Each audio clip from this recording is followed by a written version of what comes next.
Et yo tout le monde, c'est Kaito, j'espère que vous allez tous bien. Et aujourd'hui on se retrouve pour une vidéo de présentation d'un manga qui se nomme Seraph of the End.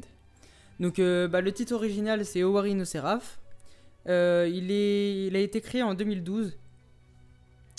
L'année de l'AVF de l'animé est de 2015. C'est un manga de type shonen. Et du coup c'est un manga avec de l'action, du drame, du fantastique, du mystère, de la science-fiction et des vampires. Donc le scénariste du manga est Kagami Takaya. Et le dessinateur est Yamamoto Yamato. C'est très ressemblant. Et l'éditeur français est Kana. Donc au Japon, le manga est encore en cours. Et il y a 14 tomes. Et en France, le manga est en cours du coup aussi. Et il y a 11 tomes. Donc un virus mortel a décimé les adultes du Japon. Et du coup, il y a juste les enfants qui survivent à l'épidémie. Et du coup, ils ont été asservis par des vampires qui eux, ont profité de l'occasion pour faire leur come-out. Donc l'histoire, le début se passe dans le souterrain de la ville vampirique de Sanguinem.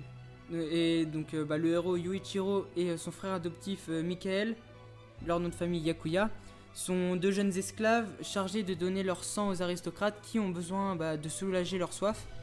Mais Yuichiro ne l'entend pas de cette oreille et tente de s'échapper avec son frère adoptif et leurs amis. Mais les vampires les rattrapent et abattent tous leurs compagnons.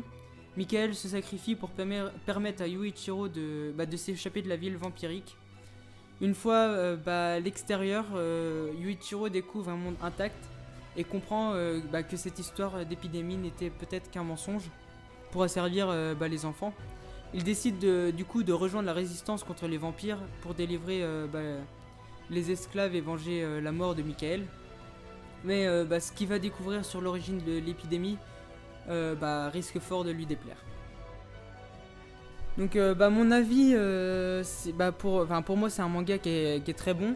D'ailleurs c'est pour ça aussi que je vous le présente, parce que j'ai beaucoup aimé. J'ai d'abord regardé l'animé. Et l'animé est vraiment bien. On voit vraiment on voit quand même les sensations, il y a de la tension, etc. Et du coup c'est un très bon manga. On ressent aussi les émotions, ce qui est très important dans un manga.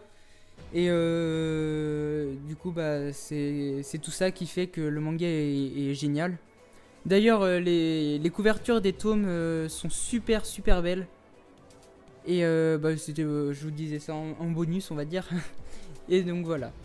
Donc j'espère que cette présentation de manga vous aura plu et qu'elle vous aura donné envie de lire ou regarder ce manga là.